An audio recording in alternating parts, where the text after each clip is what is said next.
So market stats, because that's where I wanted to start with, just kind of a brief look at the market and to kind of go over some of the very ideas that you're talking about there. So right here's the median price trend over the past 5 years. One of the things you'll notice is from June 22 to June 23, we still see a year-over-year increase. But in comparison to June 21 to June 22, you know, it's a whole different world. Now this is Richmond in this kind of orangish color, in case you can't read off to the right. I don't know how clear that text is going to be. Blue. Looks like Richmond City, not Richmond Metro, right? Richmond City is the orange. That's correct. That's Richmond City. Hanover and Chesterfield. Okay.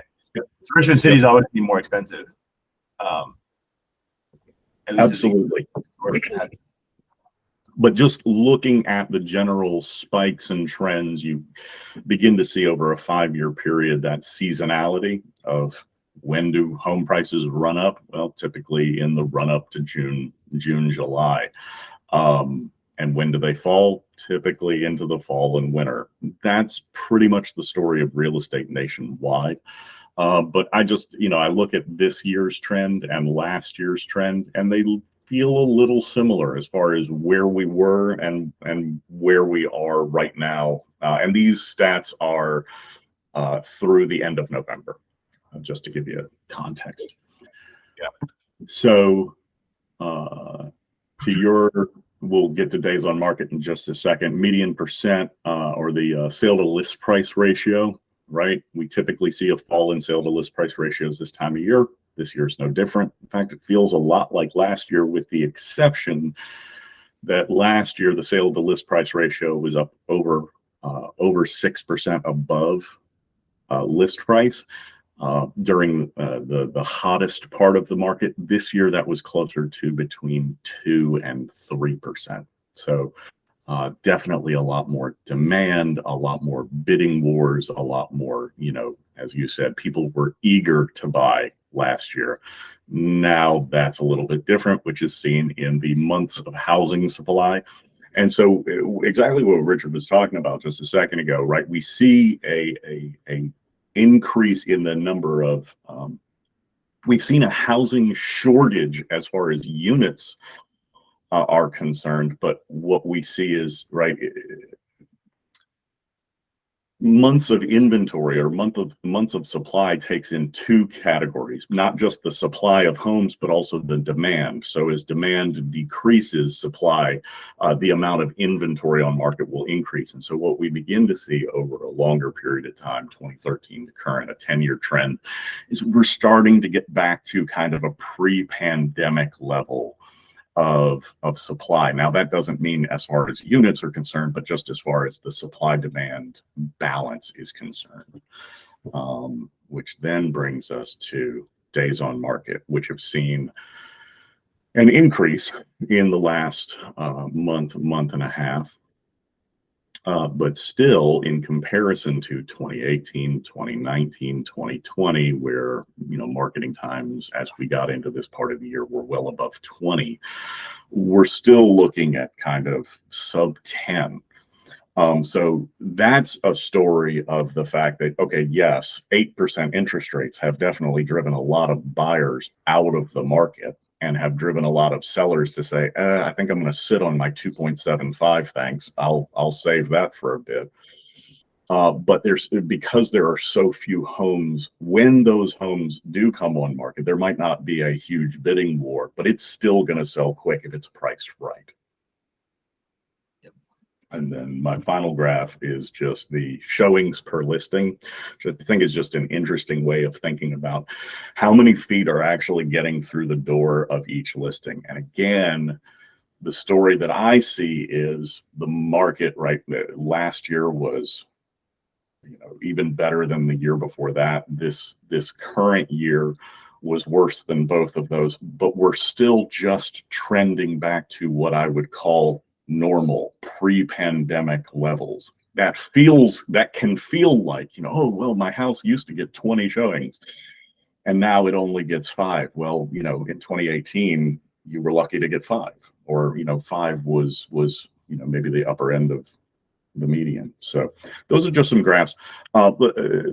Specific questions, or anything that I can go back to, Richard, concerning the questions that you were asking as far as days on market and how it affects valuation, I believe was the core of that question.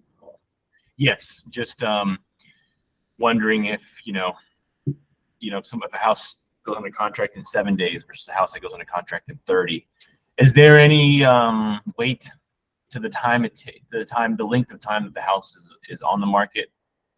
Because that could speak to just the general demand because of other factors like the interest rates, or because maybe a seller priced it too high. Does that, how much, if there's a number or a range, how much weight does that potentially influence the valuation when you reach that final number? Yeah, so and I'll speak to a report that I'm literally delivering this morning, in which this days on market became a little like, right, whenever an appraiser sees something odd, unusual, something that just sticks out from normal, it's our trigger point to start asking questions.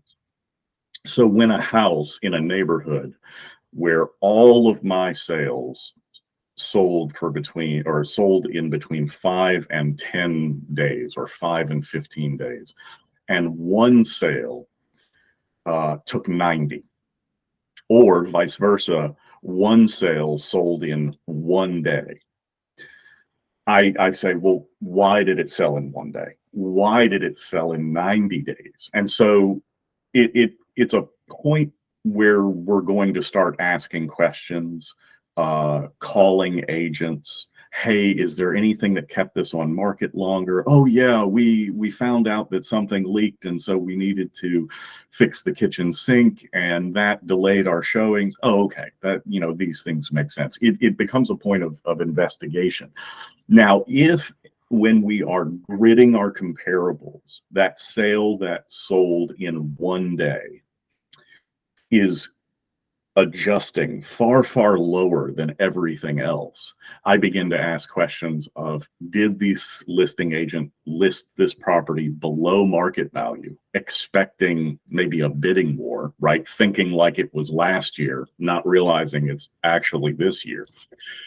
And maybe that one sold for below its market value. Similarly, I've seen it a number of times where a house sits for 120 days on market and equally ends up adjusting low in the grid.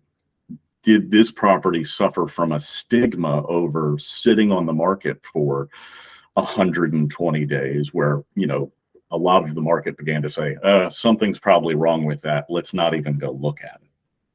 So it's a question point.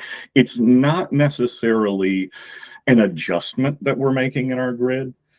It is a opportunity for us to ask questions to say, was there something about this sale that may have influenced this sales price that I can adjust for? The reason it sat on 120 days is because, that one bathroom that the agent didn't take a photo of was actually gutted at the time of sale. So the reason it sold for cash and lower is because that bathroom isn't actually a bathroom. It might be, counted in the MLS, but it shouldn't count in my grid. Yeah, an incomplete bathroom is going to have a negative effect. Mm-hmm. Right. These are the things that you walk through as an agent and say, okay, we're going to need to do X and Y and Z in order to get top dollar from your home. And heaven forbid the seller says, no, I'm going to sell it as is. Yeah. You're going to have a problem. I'm going to have a problem. Nobody's going to have a good day.